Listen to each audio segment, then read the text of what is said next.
வணக்கம். எனக்கு பிருந்தாவை ஏற்கனவே நிரம்ப பிடிக்கும். இந்த அவைக்கு இன்று மாலை வந்த பிறகு அவரை முழுவதுமாக நான் காதலிக்க தொடங்கிவிட்டேன். நான் 63 ஆண்டுகளாக எப்போது தலைவராவேன் என்று காத்திருந்தேன்.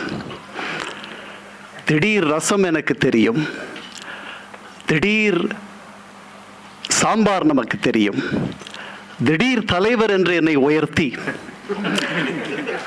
சிறப்புரை ஆற்ற வந்த என்னை தலைமை உரை ஆற்ற வைத்த பெருமை பிருந்தாவுக்கு உண்டு. அதனால் அவரை எனக்கு இன்று முழுதும் பிடிக்கிறது. இந்த அவையில் இருந்த அத்தனை பேருமே படைப்பாளிகள். படைப்புக்கும் எனக்கும் பெரிதும் சம்பந்தமில்லை. அழகியல் உணர்வு கொண்டவர்கள், ஆசீர்வதிக்கப்பட்டவர்கள்.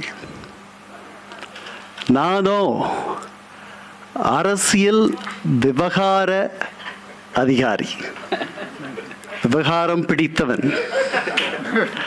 விவகாரம் பிடித்தவனுக்கும் இந்த கவித்துவத்துக்கும் என்ன தொடர்பு? ஒவ்வொரு கூட்டத்திலும் நான் இதை விளக்க வேண்டியிருக்கிறது. ஏனெனில் புது கவிதையின் தொடக்கமே முதல் உலகப் போரின் முடிவில் எழுந்தது.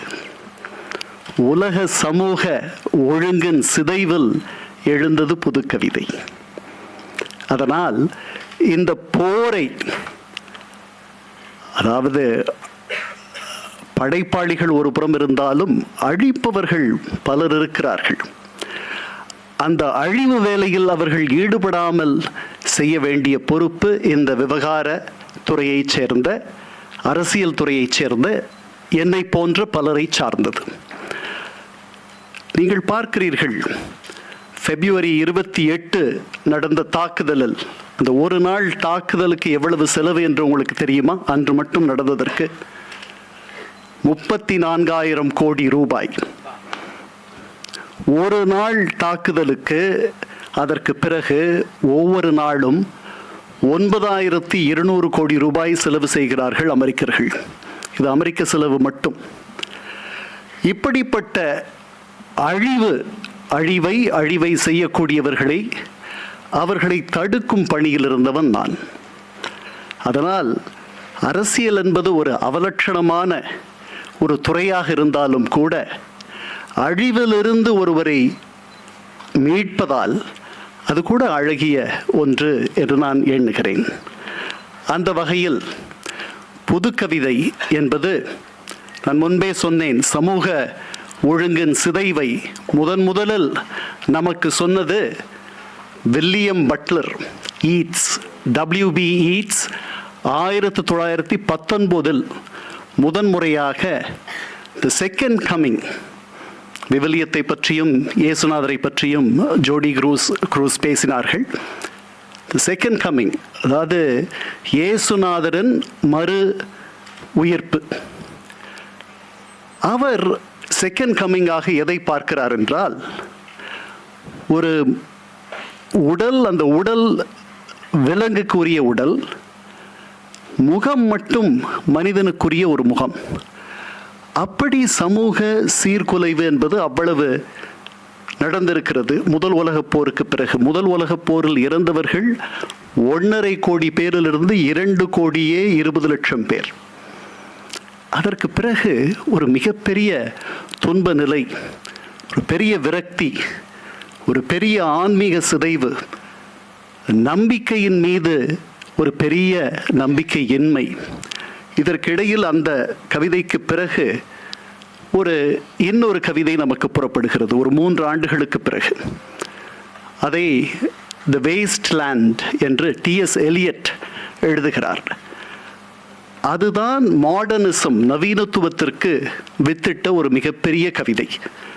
அந்த கவிதை ஆன்மீக சிதைவை, விரக்தியை, ஃப்ராக்மெண்டேஷன், உலகம் சிதைந்திருப்பதை அழகாக எடுத்து சொன்ன ஒரு கவிதை. அதற்கு பிறகுதான் இங்கே புது கவிதை யுகம் நமக்கு 40களில் தொடங்குகிறது. பிச்சமூர்த்தி எல்லாருக்கும் அறிமுகமானவர். பெட்டிக்கடை நாரணன் 1940களில் அவர் எழுதிய பெட்டிக்கடை நாரணன் அப்போது பெரிய புகழ் பெறவில்லை. 50களில் மீண்டும் அதை சீசு செல்லப்பா அவருடைய எழுத்தில் மறுபதிப்பு செய்த பொழுது அதற்கு ஒரு பெரிய ஆதர்சம் வந்தது. பிச்சமூர்த்தி புது கவிதையின் தந்தையானார். அதற்கு முன்பே பாரதி நமக்கு வசன கவிதை என்று சொல்லி இருக்கிறான். ஞாயிறே ஒளியை என்ன செய்து விட்டாய், தின்று விட்டாயா, ஓட்டினாயா, நீ காதலிக்கிறாயா, உன் கரங்களால் அதை கட்டிப்பிடித்தாயா என்றெல்லாம் வசன கவிதையை முதலில் நமக்கு பாரதி அறிமுகப்படுத்துகிறான். அதற்கு பிறகு பிச்சமூர்த்தியினுடைய பெட்டிக்கடை நாரணன். அந்த பெட்டிக்கடை நாரணனுடைய முதல் இரண்டு சரணங்களை மட்டும் உங்களுக்கு நான் வாசிக்கிறேன். எவ்வளவு அழகாக இருக்கிறது. தான் சாக மருந்துண்ட தவசிகளை கண்டதுண்டோ, தான் சாக மருந்துண்ட தவசிகளை கண்டதுண்டோ, ஊன் சாக உயிரிருக்க உலபுபவர் சித்தரன்றோ, நான் யாரு, சித்தனா தவசியா, பிழைக்க சொத்ததுவும் பாட்டனோ வைக்கவில்லை, அழைத்து வித்தை ஏதும் அப்பனோ வைக்கவில்லை, இதற்காக ஆண்டவன் கொடுத்த மூளை அடுப்படி பூனையாமா. இப்படி தொடங்கும் அந்த பெட்டிக்கடை நாரணன் கவிதை. அதற்கு பிறகு நமக்கு மணிக்கொடி, எழுத்து, வானம்பாடி, அதற்கு பிறகு வந்த வள்ளிக்கண்ணன், இவர்கள் வரிசையில் புது கவிதையும் அதற்கு பின்பு ஹைக்கூ கவிதைகள். ஹைக்கூ 17ஆம் நூற்றாண்டு, புது கவிதைக்கு முன்பு ஹைக்கூ 17 அசைகளை சேர்ந்த 3 வரிகளுக்குள் அடங்குகின்ற கவிதை ஹைக்கூ.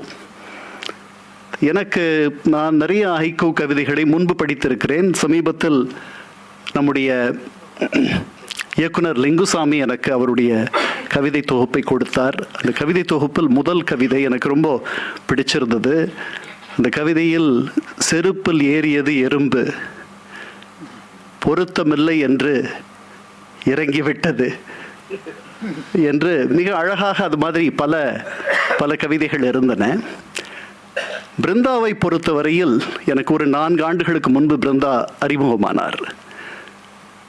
ரொம்ப அவரை பற்றி பலர் அவருடைய நூல்களுக்கு எழுதிய முன்னுரைகளை தொகுத்து ஒரு புத்தகமாக போட்டிருக்கிறார். அந்த புத்தகத்தினுடைய தலைப்பு எளிமை போர்த்திய கவித்துவம். இதைவிட அழகாக பிருந்தாவை நாம் சொல்ல முடியாது. அது 2 பேர் அவருடைய இன்னொரு பக்கத்தை நமக்கு சொன்னார்கள். எனக்கு அது ஆச்சரியமாக இருந்தது. ஏனெனில் நான் பார்த்த பிருந்தா மிக எளிமையானவர், எப்போதும் மிகவும் அன்பாக பேசுபவர். நான் கூட அவருக்கு சமீபத்தில் என்னுடைய புத்தகத்தை எழுதி தரும் பொழுது அதில் சொன்னேன், மிகச்சிறந்த கவிஞர், மிகச்சிறந்த வசனகர்த்தா, ஆனால் அதையெல்லாம் விட ஒரு மிகச்சிறந்த மனிதர் என்று எழுதி கையெழுத்திட்டு கொடுத்தேன். எனக்கு வசந்தபாலன் பேச்சை கேட்ட பிறகும் லிங்குசாமி பேச்சை கேட்ட பிறகும் சற்றே அந்த புத்தகத்தை மீண்டும் வாங்கி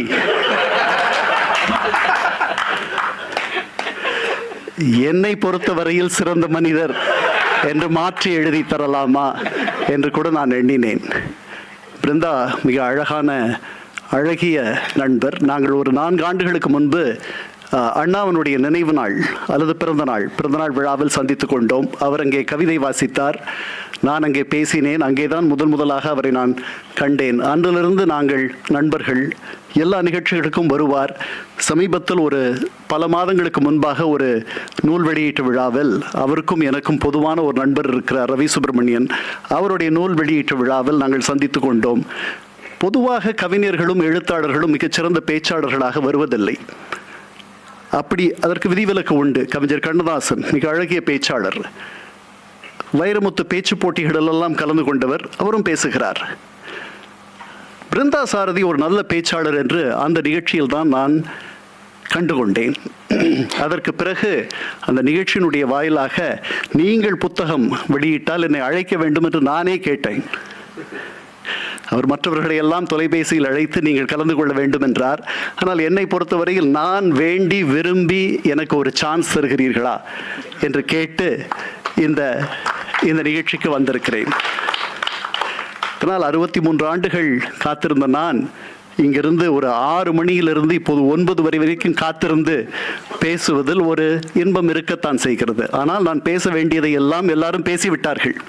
இறுதியில் பேசுவதில் இருக்கக்கூடிய இன்னல் இதுதான் இல்லையா? இருந்தாலும் ஒரே ஒரு கவிதையை உங்களுக்கு நான் முழுக்க வாசிக்க வேண்டும் என்று எண்ணுகிறேன். அந்த கவிதையில் இருக்கக்கூடிய கற்பனையும் வளமும், அந்த கவிதையில் இருக்கக்கூடிய சொல்லாடலும், அதில் இருக்கக்கூடிய சிந்தனையும், அதில் இருக்கக்கூடிய எள்ளலும் எல்லாம் நீங்களும் நானும் சேர்ந்து அனுபவிக்க வேண்டும் என்று நான் எண்ணுகிறேன். அந்த கவிதையில் இருக்கக்கூடிய 2-3 கவிதைகளை சொல்ல வேண்டும் என்று நான் எண்ணியிருந்தேன். ஆனால் தலைவர்கள் பொதுவாக குறைவாக பேசுவதே நலம். உங்களுக்கு ஏதேனும் சந்தேகம் இருந்தால் நீங்கள் அதிபர் ட்ரம்ப் பேசுவதை கேட்கலாம். அதனால் நான் ஒரே ஒரு கவிதையை உங்களுக்கு சொல்ல போகிறேன். அதை பற்றி ஏற்கனவே சில பேர் பேசியிருக்கிறார்கள். காக்கை கோணம் என்ற அந்த கவிதைக்கு பெயர். கொஞ்சம் என்னோடு பொறுமையாக என்னோடவே நீங்கள் பயணிக்க வேண்டும் என்று நான் உங்களை பணிவோடு கேட்டுக்கொள்கிறேன். காக்கை கோணம். அமாவாசை விரத படையலை கூரை மீது வைத்து காக்கா என்று அடித்தொண்டை வற்ற கத்தி கொண்டிருந்தாள் மனைவி. விரதமிட்ட இலையின் முன் சாப்பிடாமல் உட்கார்ந்து கொண்டிருந்தேன். ஒரு காக்கையை கூட காணவில்லை. வீட்டுக்குள் இருந்து வெளியே வந்து என் பங்குக்கு நானும் கத்தினேன், கா கா கா. என்ன ஆயிற்று இந்த காக்கைகளுக்கு? கூட்டம் கூட்டமாக வந்து கொண்டிருந்தவைதானே இவை. எங்கே போயின எல்லாம்? யோசித்து கொண்டிருந்த போது இறக்கப்பட்டு எங்கிருந்தோ வந்தது ஒரு காகம். கூரை மீது வைத்த சோற்றை கொத்தி தின்னும் முன்பு தலையை சாய்த்து அங்குமிங்கும் பார்த்துவிட்டு கரையத் தொடங்கியது. உடன் மேலும் சில காகங்கள் பறந்து வந்து சேர்ந்தன. எங்கிருந்தன இவை இவ்வளவு நேரம்? வியந்து போன நான் அவற்றையே உற்று பார்த்து கொண்டிருந்தேன். காக்கைக்கு வச்சாச்சல்ல, படையலை ஏற்றுக்கிட்டாங்க, உங்கள் அப்பா அம்மா தாத்தா பாட்டி எல்லாம், வாங்க சாப்பிடலாம் என்று அழைத்து விட்டு மனைவி வீட்டுக்குள் நுழைய நானும் பின்தொடர்ந்தேன். அப்போது ஒரு காகம் இன்னொன்றிடம் கேட்டது, எதுக்கு இங்கே கூப்பிட்ட? நாம தான் முடிவு எடுத்துட்டோமே, இனிமேல் இவர்கள் வைக்கும் உணவை உண்ண வேண்டாம் என்று. போனா போகட்டும், ஏதோ நம்பிக்கையில் கூப்பிடுறாங்க. நாம வரலைன்னா அவங்க முன்னோர்கள் கோச்சிக்கிட்டாங்களோன்ட்டு வருத்தப்படுவாங்க. அதுதான் வந்தேன், சாப்பிடு. இந்த உரையாடலை கேட்டு வியப்பு மேலிட காக்கையிடம் நானும் பேசத் தொடங்கினேன். என்னது, வர வேணாம்னு முடிவெடுத்துட்டீங்களா? ஏன்? இவ்வளவு நாள் நீங்கள் பேசுவது எங்களுக்கு புரியாமல் இருந்தது. இப்போது உங்கள் பேச்சு எங்களுக்கு புரிய தொடங்கிவிட்டது. அதனால்தான். எங்கள் பேச்சு உங்களுக்கு புரிகிறதா? எப்படி? அது தேவையில்லாத விஷயம். ஆனால் எங்களை பற்றி உங்களுக்கு நல்ல அபிப்பிராயம் இல்லை என்பது மட்டும் எங்களுக்கு தெரிந்துவிட்டது. கொஞ்சம் புரிகிற மாதிரி சொல்லேன். பிருந்தா காக்கையிடம் சொல்கிறார். 1 2 சொல்வதற்கு? காக்கைக்கும் தன் குஞ்சு பொன் குஞ்சு என்று நெடுங்காலமாக கூறி வருவது நீங்கள் தானே. ஏன் இத்தனை இழிவு எங்கள் மீது? உங்கள் குழந்தை உங்களுக்கு உயர்வு என்றால் எங்கள் குஞ்சு எங்களுக்கு உயர்வு. அதுதானே தாய் பாசம். நினைத்து பார்த்திருக்கிறீர்களா? எவ்வளவு தாய்மை இருந்தால் குயிலின் முட்டையை தன் கூட்டில் வைத்து குஞ்சு பொரித்து உணவூட்டும் காக்கை என்று. தன் குஞ்சு மட்டுமல்ல, குயிலின் குஞ்சும் கூட பொன் குஞ்சுதான் காக்கைக்கு. அந்த தாய்மை யாருக்கு வரும்? போலி பொன்னை காக்கா பொன் என்று சொல்லுகிறீர்கள். போலி என்று தெரிந்தும் குயில் குஞ்சை வளர்த்ததற்கு பரிசா? போலி என்று தெரிந்தும் குயில் குஞ்சை வளர்த்ததற்கு பரிசா? தனக்கு கிடைத்த உணவை தான் மட்டுமே உண்டு மகிழ்ந்த காக்கையை பார்த்திருக்கிறீர்களா? பகுத்துண்டு பல்லுயிர் ஓம்புதல் என்பது சொல்லி சொல்லி புரிய வைக்க வேண்டிய பாடம் உங்களுக்கு. எங்களுக்கோ அது இரத்தத்தில் கலந்த இயல்பு. ஒரு காக்கை எவ்வளவு புத்திசாலித்தனத்தோடு குடத்தின் அடியில் கிடந்த நீரை ஒவ்வொரு கல்லாக எடுத்து போட்டு நீரை பருகியது. முயற்சி திருவினையாக்கும் என்பதற்கு அதைவிட சிறந்த உதாரணம் வேறொன்று இருக்கிறதா? பாட்டியிடம் வடையை திருடியதாகவும், ஒரு பாராட்டு கேட்டதும் நரியிடம் ஏமாந்ததாகவும் காக்கையை பற்றி கதை விடுகிறீர்களே. திருடுவது, பாராட்டி மயக்குவது, பாராட்டில் மயங்குவது எல்லாம் உங்கள் குணம். யாரோ யாரிடமோ நைச்சியமாக பேசினால் காக்கா பிடிக்கிறான் என்று கொஞ்சம் கூட கூச்சமில்லாமல் கூறுகிறீர்கள். நீங்கள் செய்வதையெல்லாம் காக்கையின் மீது ஏன் இட்டு கட்டுகிறீர்கள்? செத்த எலிகளை தெருவில் வீசுவது நீங்கள், அதை துப்புரவு செய்வது நாங்கள். வீட்டில் யாராவது அவசரமாய் குளித்துவிட்டு சென்றால் காக்காய் குளியல் என்று எள்ளலாக சொல்லுகிறீர்கள். சூரியன் உதிக்கும் போதே குளிக்கும் சுகாதாரத்தை போற்றக்கூட வேண்டாம், எள்ளி இகழாமல் இருக்கலாமே. உங்கள் வீட்டுக்கு விருந்தினர் வருவதை முன்கூட்டியே அறிவிக்கிறோம், அந்த நன்றி கூட இல்லை. நாங்கள் வந்து ஏதாவது நல்லது நடந்தால் கூட காக்கை உட்கார பனம்பழம் விழுந்ததாம் என்று அந்த பாராட்டை கூட எங்களுக்கு நீங்கள் வரவிடுவதில்லை. ஒரு காக்கை இறந்தால் எங்கெங்கோ இருக்கும் எங்கள் இனமே கூட்டமாக திரண்டு வந்து அழுது அரற்றி துக்கம் கொண்டாடி இறந்த உயிரை வழி அனுப்புவோம். பெற்ற தாய் தந்தையர் மறைவுக்கு கூட அயல் நாடுகளிலிருந்து வர முடியாமைக்கான காரணத்தை கண்டுபிடித்து சொல்லுபவர்கள் தானே நீங்கள்.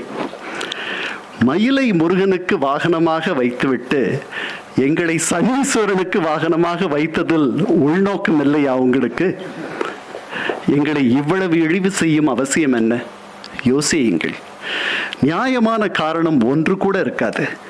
உண்மையான காரணத்தை நான் சொல்லவா? கருப்பாக இருந்தால் உங்களுக்கு பிடிக்காது.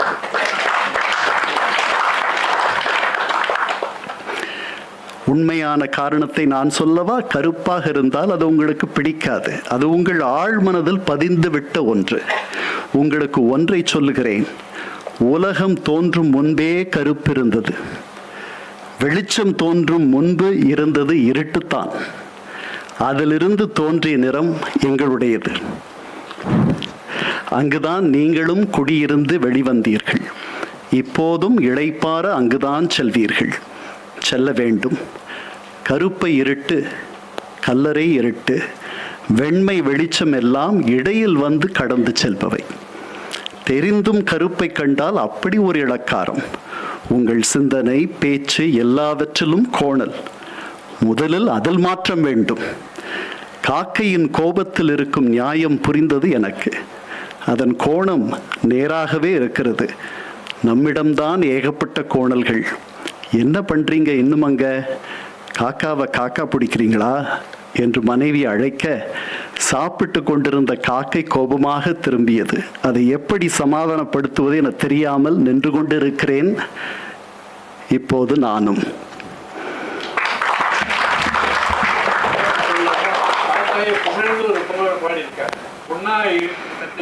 அந்த உண்மையை சொன்னா காக்கா கூட்டத்தை பாருங்க, அது கற்றுக் கொடுத்தது யாருன்னு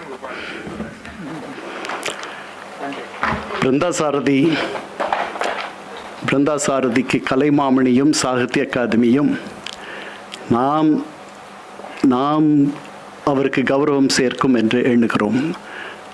அதையெல்லாம் தாண்டி மக்கள் மனங்களில் அவருடைய கவிதைகள் ஒரு அமரத்துவம் பெறும் ஒரு நிலையை அவர் எட்ட வேண்டும் என்று நான் எண்ணுகிறேன். உங்கள் சார்பாக அதையே இறைவனிடத்தில் எனது வேண்டுகோளாக வைக்கிறேன். அவர் வாழ்க. அவர் நிறைய எழுத வேண்டும். தயவு செய்து எல்லா நிகழ்ச்சிகளுக்கும் என்னை அழையுங்கள். புத்தக வெளியீடு என்பது நமக்கு நாமே செய்து கொள்ளும் ஒரு துன்பம். அதாவது செல்ஃப் ஃப்ளாஜலேஷன் என்று ஆங்கிலத்தில் சொல்லுவார்கள். ஒரு சவுக்கால் நாமே நம்மை அடித்துக் கொள்வது. 3 புத்தகங்களை வெளியிட்டிருக்கிறேன் நான். முதல் புத்தகத்தை 1996 கலைஞர் கருணாநிதி அவர்கள் வெளியிட்டு தந்தார்கள், ஏவிஎம் ராஜேஸ்வரியில். அவர் அப்போது பதவியில் இல்லை, ஆட்சியில் இல்லை. அதனால் அவரை தொடுவதும் எட்டுவதும் எளிதாக இருந்தது. அவரும் வந்தார். கூட்டமே இல்லை. சில மாதங்களில் அவருடைய நிலை தலைகீழாக மாறிவிட்டது. அங்கு உயரத்தில் இருந்தவர்கள் அதில் பாதாளத்திற்கு வந்து விழுந்து விட்டார்கள். அந்த நிகழ்ச்சியில் நான் தான் என்னுடைய புத்தகத்தை அவர் வெளியிட்டு தருகிறார். நான் தான் மாப்பிள்ளை, நான் தான் அந்த அரங்கத்தை ஜோடனை செய்யும் நபர். நான் தான் அனைவரும் வர வேண்டும் என்று அழைப்புகளை அனுப்பவும் நான் தான். அந்த அழைப்புகளை வடிவமைப்பவனும் நான் தான். ஒவ்வொருவருக்கும் தொலைபேசியில் அழைத்து வாருங்கள் வாருங்கள் என்று சொல்பவனும் நான் தான். இது மாதிரி ஒரு துன்பத்தை நாம் இனிமேல் ஏற்படுத்தி கொள்ளக்கூடாது என்ற அந்த முதல் புத்தக வெளியீட்டின் விழாவின் போது நான் நினைத்து கொண்டேன். இந்த முதல் பிரசவத்தின் போது எல்லா தாய்களும் இனிமேல் குழந்தை பெற்றுக்கொள்வதில்லை என்று நினைப்பது போல அதற்கு மீண்டும் 2010 அதே தவறை செய்தேன். இந்த முறை கலைஞர் கருணாநிதிக்கு பதில் சசி தரூர் எனக்கு ஐநா சபையில் வேலை வாங்கி கொடுத்தவர். ஒரு முறை அல்ல 2 முறை இந்த தவறை செய்து வருவர். அவரை அழைத்தேன். அப்போது அவர் ராஜாங்க துணை அமைச்சர். அதற்கு பிறகு அது பத்தாது என்று 3வது முறையாக 2017 மீண்டும் அவரை அழைத்தேன். இனிமேல் புத்தக வெளியீட்டு விழாக்களையே நடத்துவதில்லை, மற்ற புத்தக வெளியீட்டு விழாக்களுக்கு மட்டுமே செல்வது என்று அன்று முடிவெடுத்தேன். இந்த புத்தக வெளியீட்டு விழாவை நடத்துவதற்கு மிகப்பெரிய துணிவும் மிகப்பெரிய ஆற்றலும் மிகப்பெரிய பொறுமையும் மிகப்பெரிய இது எல்லா குணங்களும் வேண்டும் இதை நடத்துவதற்கு. இது ஒரு திருவிழா மாதிரி ஒவ்வொருவருக்கும் ஃபோன் செய்து எனக்கே என்று அவர் எனக்கு ஃபோன் செய்தார், எழுதினார். மிக நேர்த்தியாக இந்த விழாவை இன்று இத்தனை பேரை அழைத்து நீங்கள் எல்லாம் வந்திருக்கிறீர்கள் என்றால் பாலனும் நம்முடைய லிங்குசாமி சொன்னதை நீங்கள் எல்லாம் கேட்டிருந்தால் வந்திருப்பீர்களோ என்று தெரியாது. ஆனால் அதையெல்லாம் மீறி ஒரு உன்னதமான மனிதராக நான் அவரை பார்க்கிறேன். உங்கள் மனங்களிலும் என்னுடைய மனத்திலும் இனி வரும் அனைவரின் மனங்களிலும் அவருடைய எழுத்துக்களின் மூலம் அவருடைய குணத்தின் மூலமும் இடம்பெற வேண்டும் என்று உங்கள் சார்பாக அவரை வாழ்த்தி விடைபெறுகிறேன். வணக்கம்.